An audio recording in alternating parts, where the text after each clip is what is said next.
Hey, this is Leo Fitzpatrick for GATA Magazine.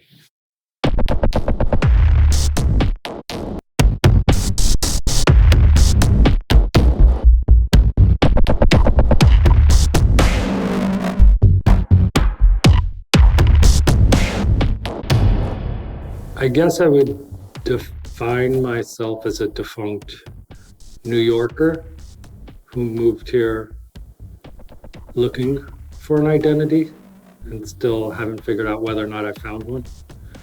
But when I first came to New York, everybody did lots of things, and all our heroes did lots of things. You know, you'd be an artist, but you'd also DJ and this and that.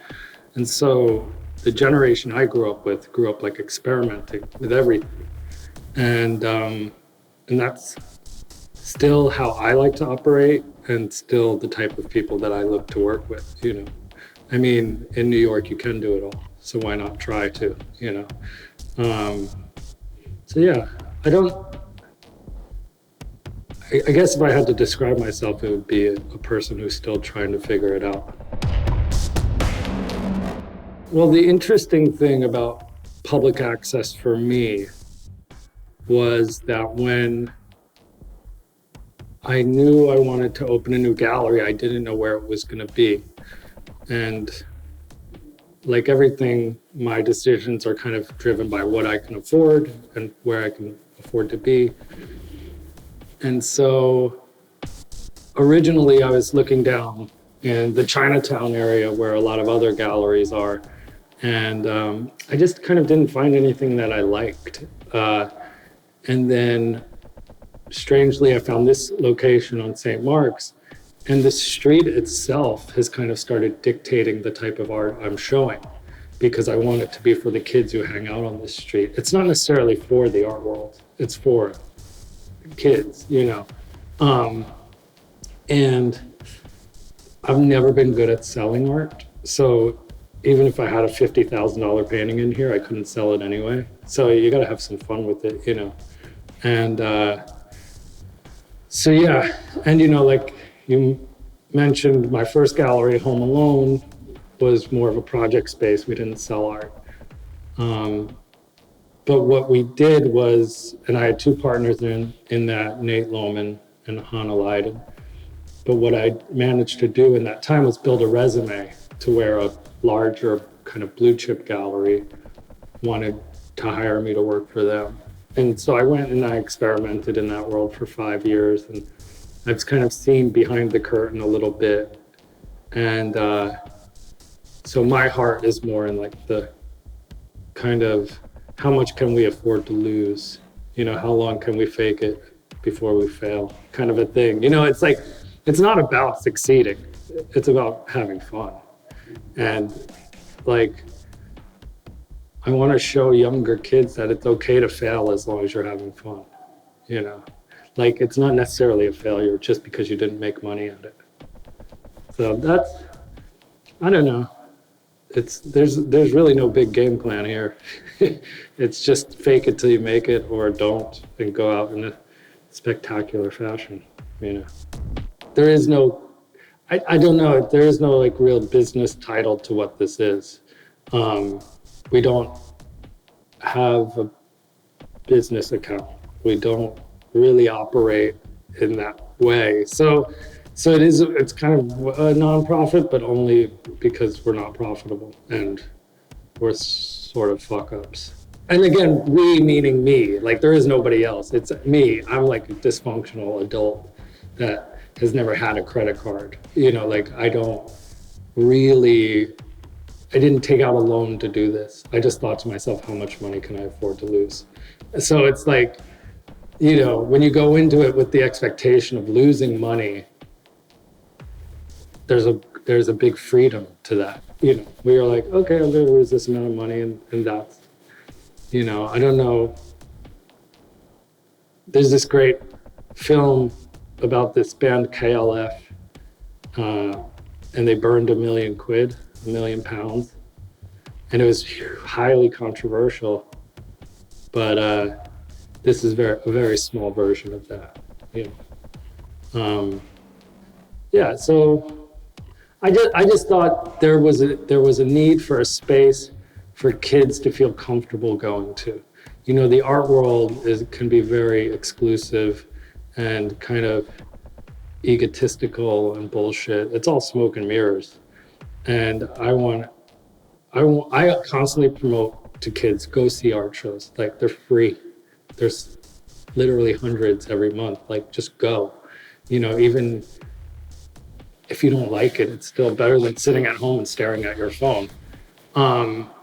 So kind of natural progression of that is to open a gallery that is accessible to kids, and the art speaks to kids. And, you know, it just, I don't know, when I see like certain kids coming back to see every show, like, that's the payoff. Like, these kids who kind of otherwise might be a little nervous or timid about going to a Chelsea gallery. And with the pandemic and this idea of scheduling visits, it seems like that was just another excuse for the galleries to separate themselves from the public. You know, a lot of younger kids wouldn't bother to schedule an appointment to go see a show. I see about like 10 to 15 art shows a week, and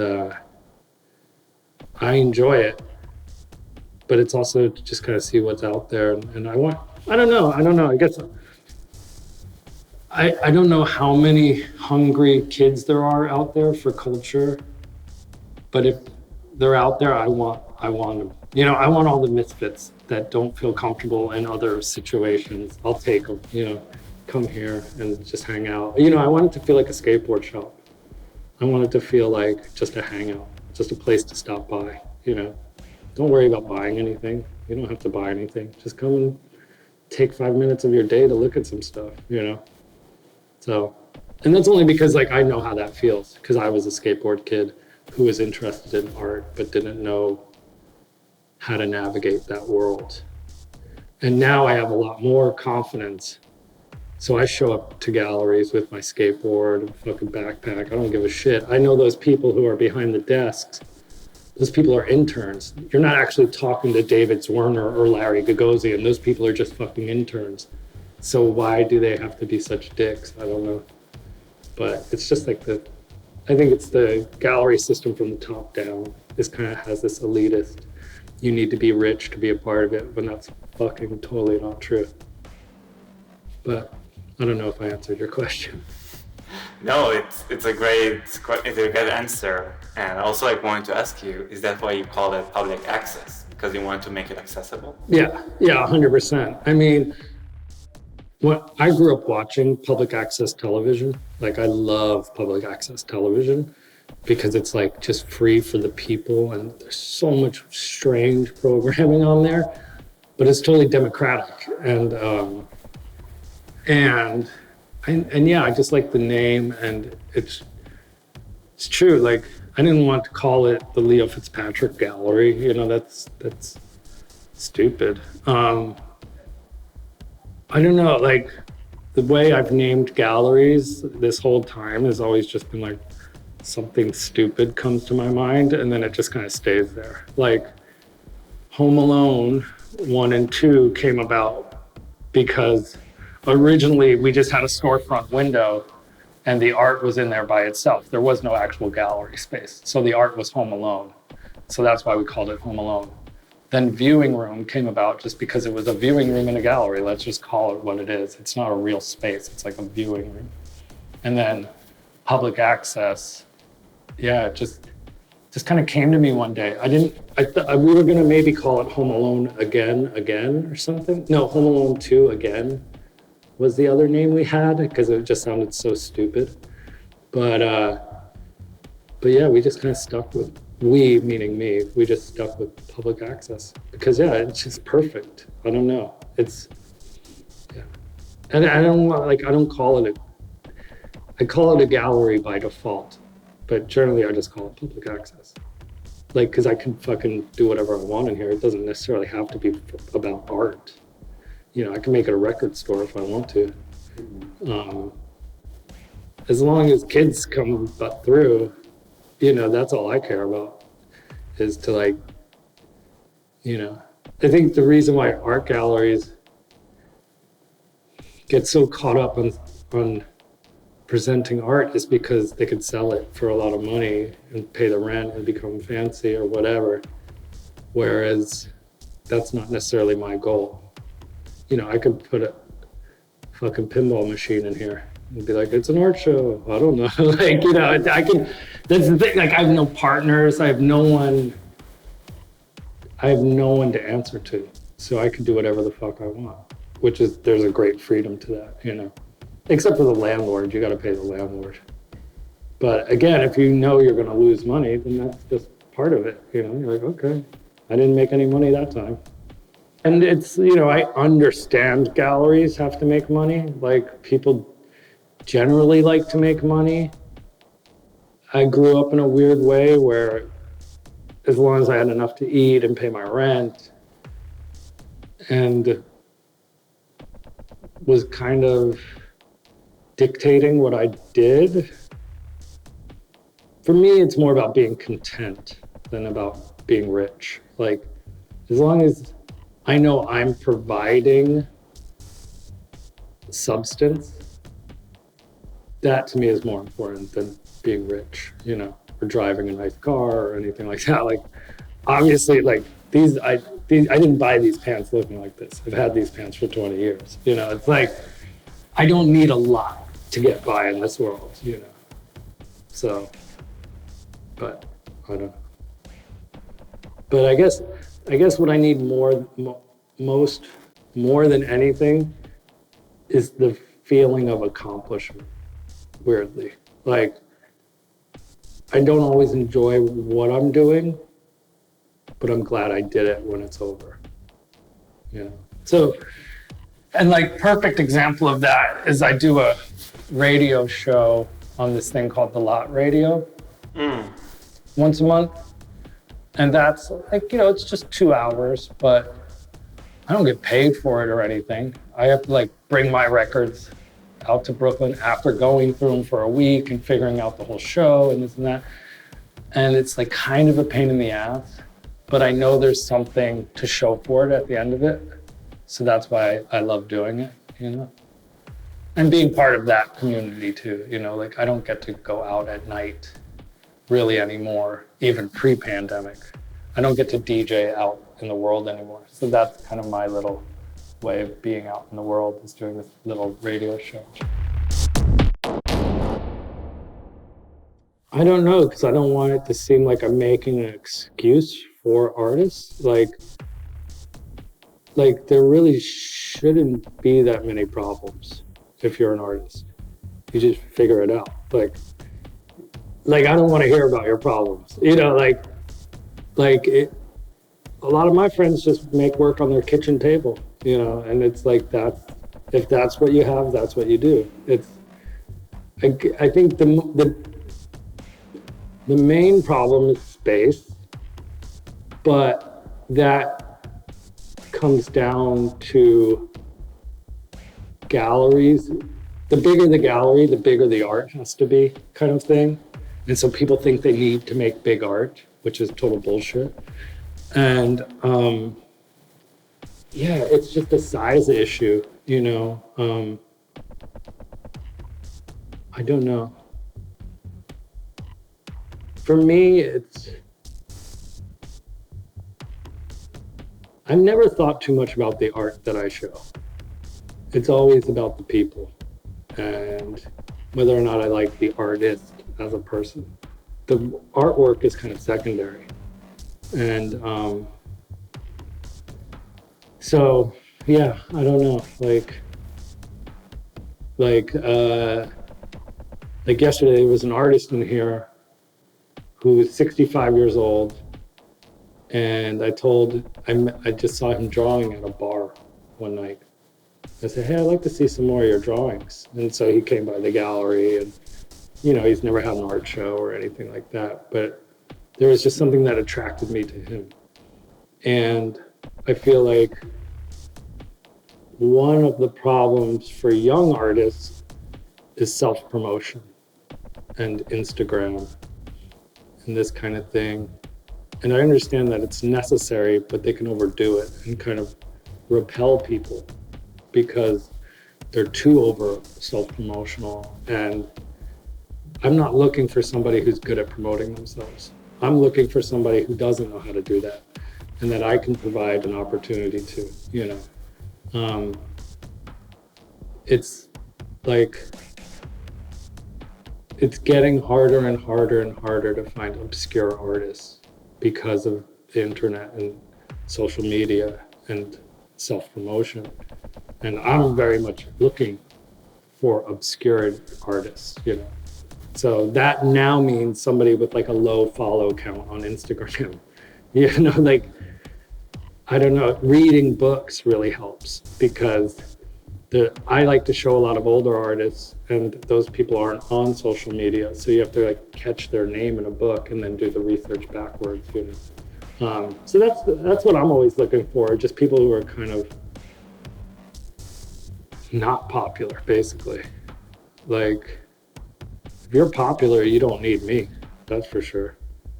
So, but yeah, young artists, I don't know. I think definitely having the space to create and navigating one's own ego. And, you know, I tell a lot of young artists, hey, you're in this for a lifetime. In theory, you know, you're a lifer. So don't fuck it up too early. You know, there's plenty of time to fuck it up. And life will throw curveballs at you. But, you know, some of these people blow up really fast and are forgotten just as quickly, you know. And there's a lot of factors in that, but generally it's their own ego, you know. Because art, a lot of my friends were famous artists and now aren't as sought after as they used to be. You know, there's always like the hot next thing or the next trend or the next this or that, you know. So just be smart and I don't know, maybe talk to somebody always talk to somebody that's older than yourself for guidance, you know. No matter how old you are, it's always good to talk to somebody who's been kind of through it. But yeah, I don't know. I don't really talk to many young artists. That's like a problem.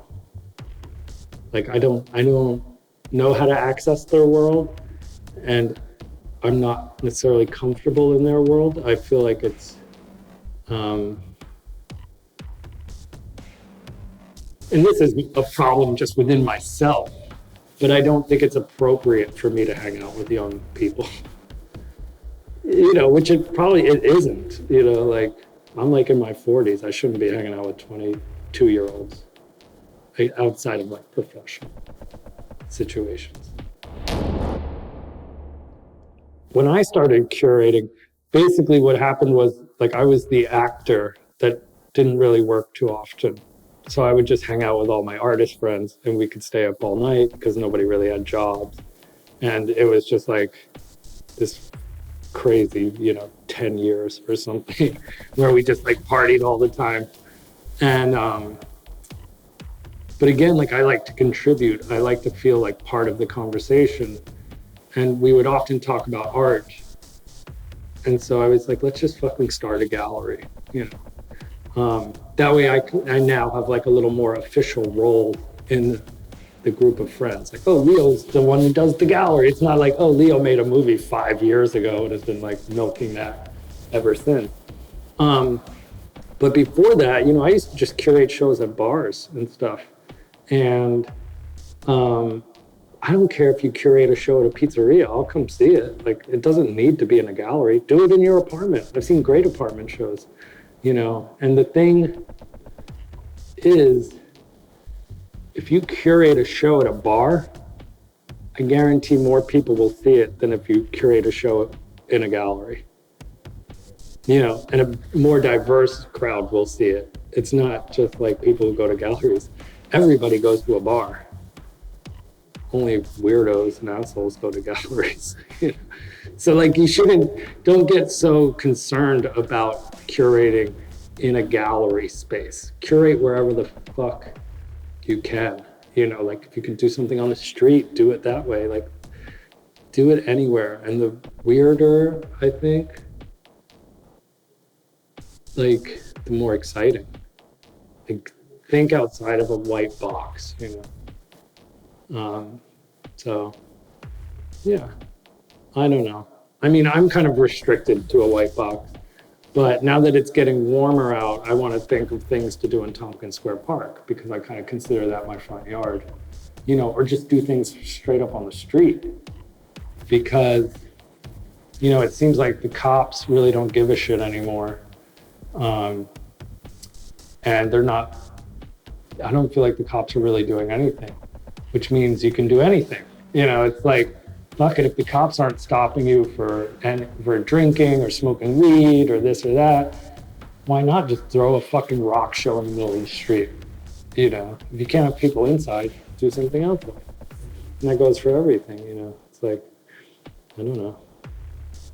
So yeah, I don't even know where that question started, but what I think as important as a curator might not make a gallery happy. You know, it's sort of like, that's why I say think outside of galleries as curators. Curate wherever you can, you know, like bars or pizzerias or whatever, because galleries have different objectives than having fun. You know, galleries do need to make money. And so, yeah, I think the most important thing that I would say to a curator is have fun. It's not that fucking serious. It's just art. You know, that might not work with a lot of people, you know, because art is supposed to be serious, but there's plenty of time for that. For now, just focus on having fun. Show your friends, even if their work fucking sucks, because you don't want to be that person who tells their friend they can't be in your show because their work fucking sucks. You know, like, yeah, just don't be worried about comparing yourself to what other people are doing or have done. You know, you shouldn't even think about that. Like for me, I consider this gallery like my little Honda Civic. And I like my little Honda Civic. And as long as people don't pull up next to me with BMWs and Lamborghinis, I'm perfectly happy, you know. But when you're looking around and comparing yourself to other people, that's when you start to fuck up and say, hey, I want a little bit of what that person has. Or maybe it'd be cool if I did something like this. But then, you know, I don't think you're being genuine to yourself. You're just trying to duplicate some other person's success. So yeah, I think the curator just needs to be true to himself, and if you're able to do that, then you'll probably find more success than duplicating somebody else, you know. Yeah, like I said, like I don't even know what the fuck I'm doing. So like, why am I giving anybody advice? It's like, for me, it's, you just put one foot in front of the next and just keep moving. Like that's my only advice, you know. I mean, I'm definitely a high school dropout, but I don't even know like high school counted. So for me, it's like in the house I grew up in, there was no music ever like being played. My parents just weren't into music. And for me, that was really great because I got to discover all types of music on my own, you know? So the idea that I never went to college and especially art school is kind of nice because I was never told how to do things in a certain way. It was like, no, you just fucking fake it till you make it and go see a lot of art shows, and slowly you'll start seeing galleries that you like a lot of what they do, and then that becomes like a regular thing. And so yeah, like, I don't know. I don't know what it's like to go to art school, but I don't think it's necessary. It's probably good for like technical education and learning certain things technically, but really what you should be doing is developing like a scene, like a kind of a community. You know, I think that's more important, is to have a community to bounce ideas off and to share ideas and to experiment with together. You know, like, oh, you take photos, I do video, I make music. Let's try to do something together, you know, and you know, like, I think you can learn just as much that way as you can through going to school. Yeah, it's, again, like I said, it's okay to fuck up. It's like, that's how you learn. All of my friends were always creating, and everybody did it, everything, right? And everybody was encouraged to do everything. Everybody took photos, or wrote, or drew, or painted, or did something, you know? And I've always enjoyed reading, and I kind of thought to write a book would be really incredible. But I have like zero discipline, right? So basically, you know, I would have these kind of little sketchbooks just filled with gibberish, like writing bullshit, you know, that I would generally write like when I was like drunk or something, you know, like fucking 4 a.m., like just got home, tried to do reflect or do something.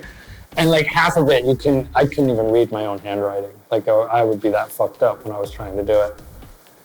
And then, because I like to read, I'm constantly reading. I found this book that Taylor Mead had written when he was younger, called On Amphetamines and in Europe.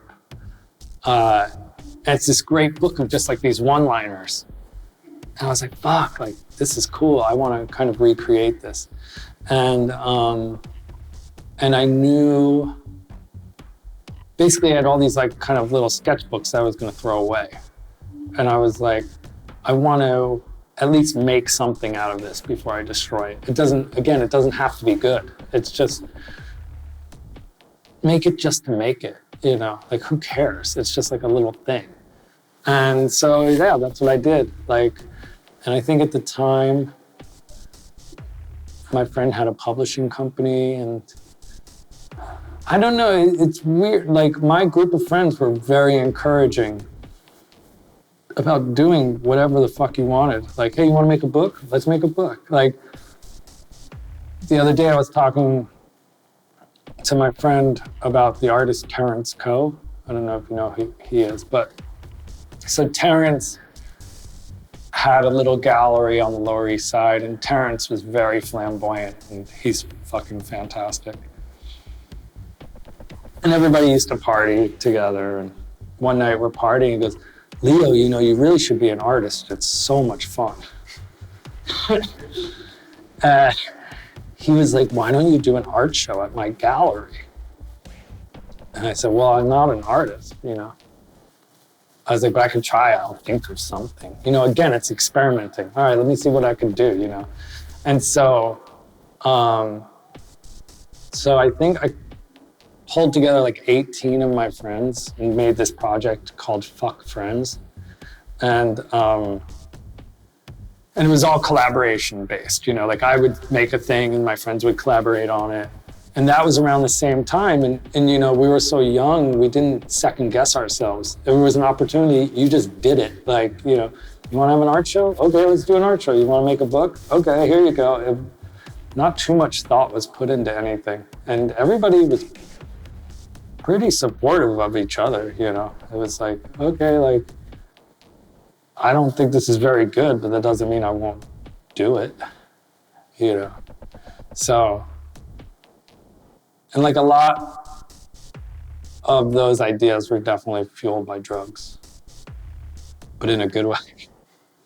You know, it's like when you're up at 4 a.m, fucking doing drugs with your friends, you have a lot of ideas, you know. That's like what we would do. It's like we would just party and talk about things. And that's why I think it's so important for kids to have a community, you know, to build with. And everybody gets older and moves away from that stuff. But,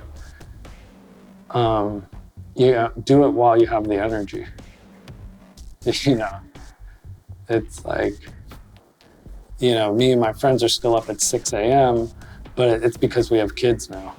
It's less exciting. The beautiful thing about living in New York is like, nobody is necessarily like assigned to one thing, right? Like, my friends were everything from like fashion designers to skateboarders to graffiti people to everything, and everybody all hung out and went to the same bars, which were straight bars, gay bars, wherever. It didn't matter. Like, there was no threat by anybody else. Everybody just really respected each other for being creative. And that was great. Like, there was a lot of freedom there to experiment with whatever the fuck it is you wanted to do. And I don't know, I think now it must be difficult to be a kid, just to navigate society. And it seems freer in some ways, with like sexuality and kind of not being so concerned with gender and stuff. But there's also a lot of other pressures that come with all that freedom. So we kind of lived in a nice time where there was no magnifying glass in what we were doing. There was no social media. Nobody was following us around. Nobody gave a shit. And we also weren't able to shoot ourselves in the foot by putting things on social media that we would maybe later regret. Now I feel like some kid puts something stupid on his Instagram, and even if he takes it down, somebody will find it 5 years later and say, oh, I mean, we did outrageous shit back in the day that I'm glad nobody knows about. I think it's going to be funny one day that I'm going to have to explain to my kid that I was an actor, because he doesn't know that. He only knows Dad as the guy in the gallery kind of a thing. So, I mean, and for the most part now,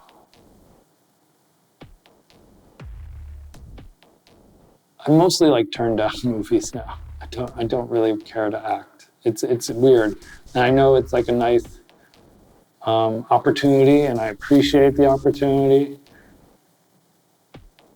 But it was something I was never really passionate about. It just sort of happened in a weird way. And I don't think I'm a very good actor. So it's sort of like something I'm okay leaving behind, where I'm like, that was weird. That happened. I was an actor at some point, but it's not necessarily defining my future. And it is, there's certain things that I'm happy with, and then there's certain things I would take back. Kids is a really interesting part of my life, for sure, because it sort of dictated the rest of it. But for that to be the first movie you've ever made and to be like the villain is pretty rough on a 17-year-old, Like I didn't have anybody older to talk to about it, about what to do next, about what to expect. We basically just made the film, not knowing what it was going to become. It becomes this thing. And then they're like, all right, cool, thanks, see you later. And we're just left to try to navigate this on our own. And I was a pretty shy kid. And so when people now know me as this like guy who's supposed to like represent New York City youth in this bad way, it was like pretty tricky to be getting threatened and shit. Like, fuck you, dude. I didn't do anything, I'm just a fucking actor, It's like, I don't know, it was weird, but meeting Larry Clark obviously was like a huge influence on my life. Just sort of accomplishing something. I don't know. And then after kids, like basically, I was so uncomfortable living in New York after kids, I moved to London for a year. Just because I wasn't ready for the kind of attention I was gonna get. And this isn't like money, this isn't hot women, this is all negative attention I was receiving, you know? This is like, oh, there's that little asshole from that movie or whatever, you know? And so I was like, fuck this, I'm out of here, like I'm a shy kid. So I went to London, and then I probably didn't act again for like 5 years or something. And then I kind of sort of did it because I thought, well, I have the opportunity and not everyone has this opportunity and I should kind of take advantage of it. But I never made that much money off acting. You know, it's like I basically do a little bit better than student films, like, you know, and so it's not something I'm necessarily like proud of. It's like, it's a fucking job. You know, that's how I look at it. Like I never got to do the type of things that I would brag about, you know. So yeah, it's weird, my relationship with acting. I think of it strictly as a job. And most of the time, my pay would be considered below minimum wage. So I don't even bother. It's not about being in movies, you know. Again, if I could find the right people that I wanted to work with, I'd make a movie for free. But if it's not going to be that kind of experience, I'd rather just not do it. But yeah, and so my influence on younger kids, I'm like, dude, you need to watch some better movies. Or like, I don't know. Like when people say like kids is like their shit and why they moved to New York, I'm like, dude, you know, it's like a cautionary tale, right? Like it's not supposed to be seen as like this thing you want to emulate. It's like, I don't know. But I understand its appeal to young kids, but yeah, it's I don't know. It's fucked up when I'm hanging out with my son and people are like, kids having kids?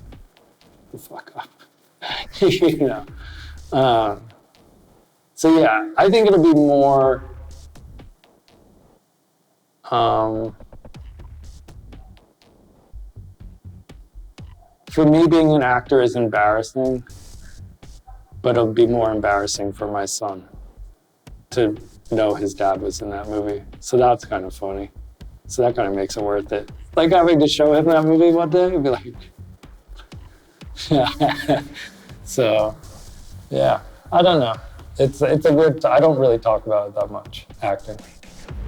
But if you're young and you want to be an actor, go for it.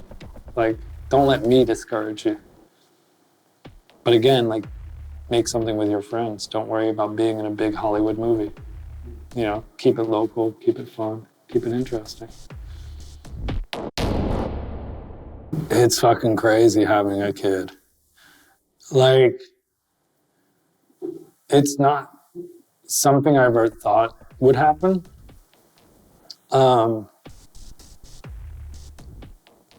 It just kind of resets your priorities and like, you sort of, obviously you think a little bigger than yourself and like, you know, it's like instead of doing things for yourself, you do things for them. Like, and that's tricky because you have to remind yourself to keep yourself happy.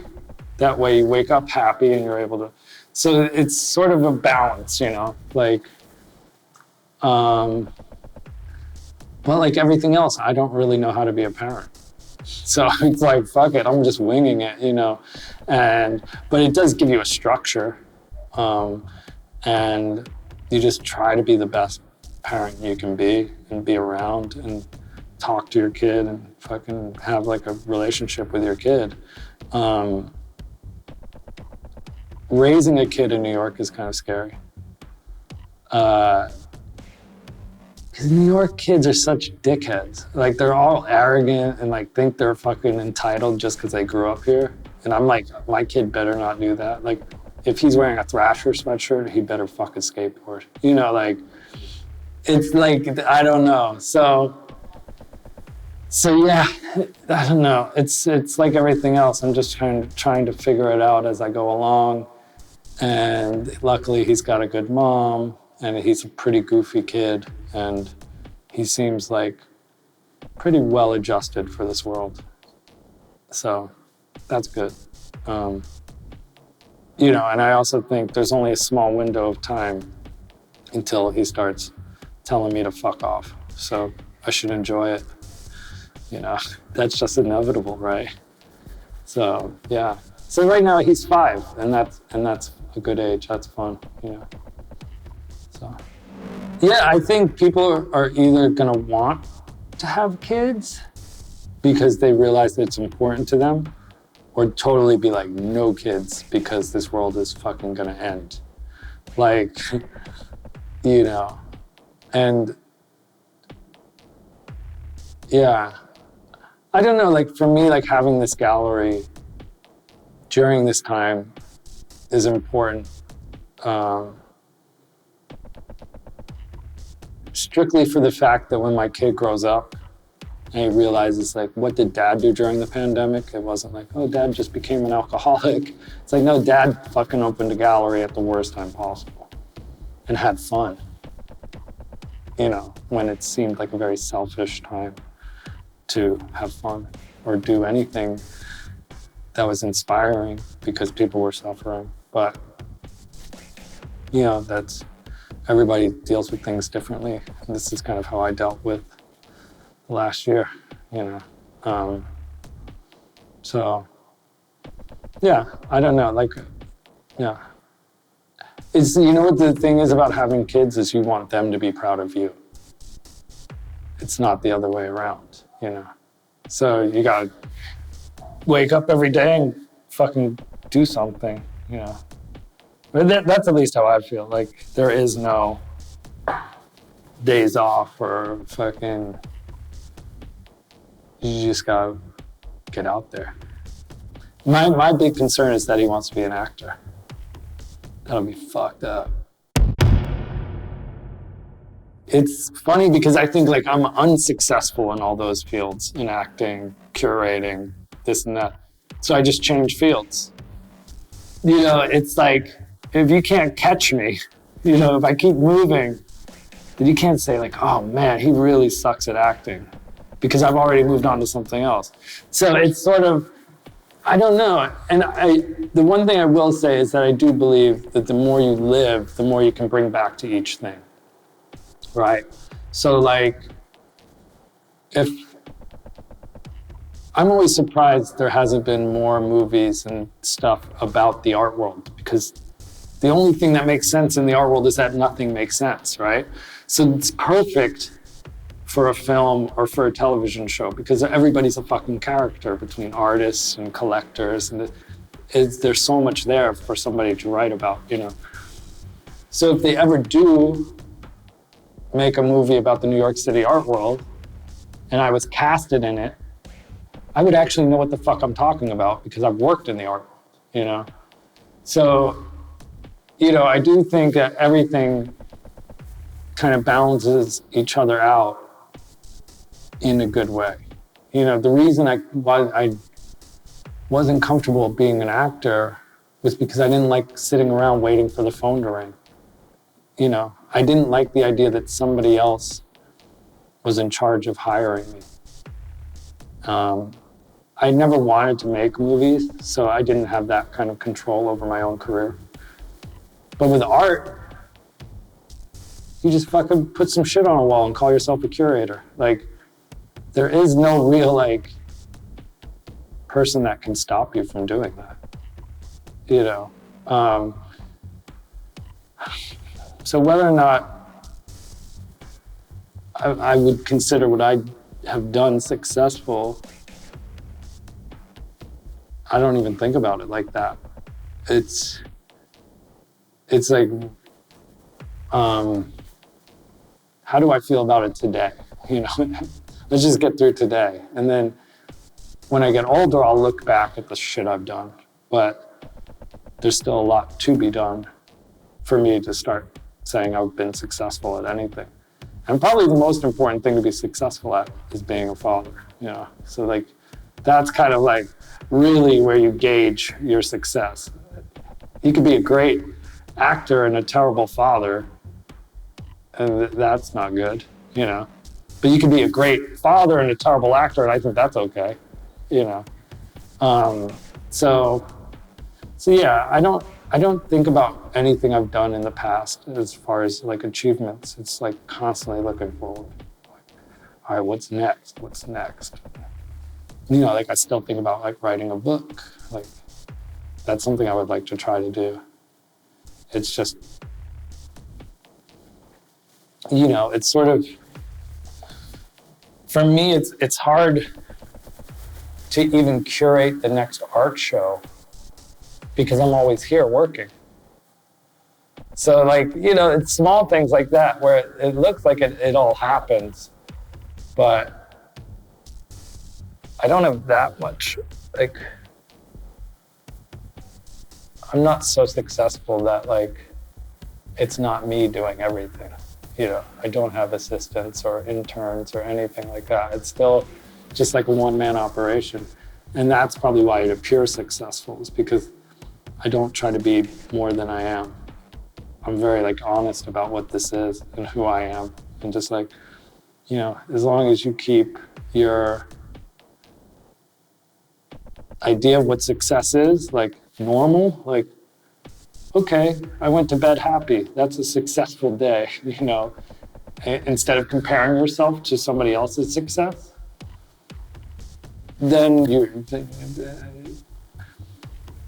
success can mean anything, you know? It's like, you know, I rent my apartment. I don't own an apartment or anything, you know? It's like, I don't have a house anywhere else, like, don't have a car, like,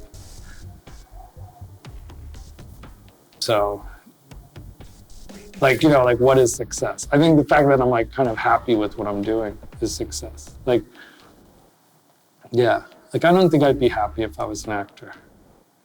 That wouldn't like, that wouldn't fill whatever it is I'm trying to do, you know? It's, you know, having like a shitty little gallery on St. Mark's Place is a success for me. Like my wife and stuff has asked me about kind of having the confidence to just do what I do. And like, because sometimes I can get frustrated with people that don't have that confidence. And she's like, well, you know, it's kind of unfair because you just do things without thinking about it. And other people don't operate like that. And so,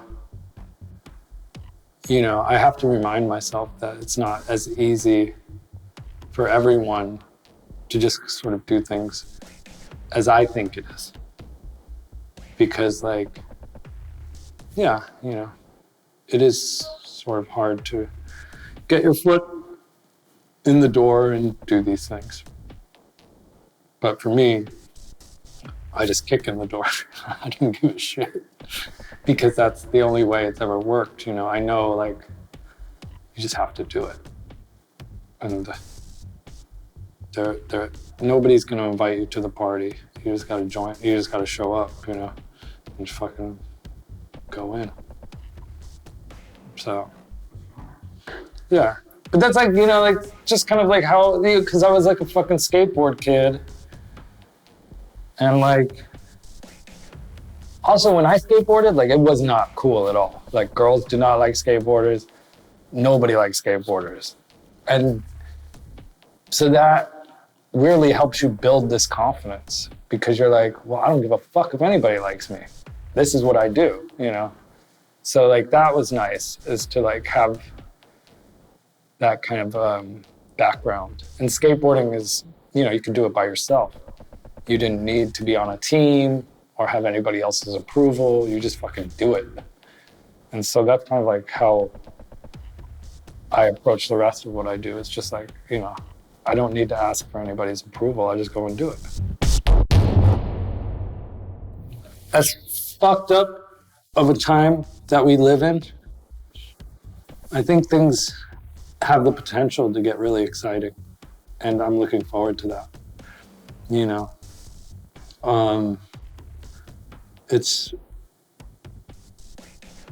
I always say, like, the youth will figure it out.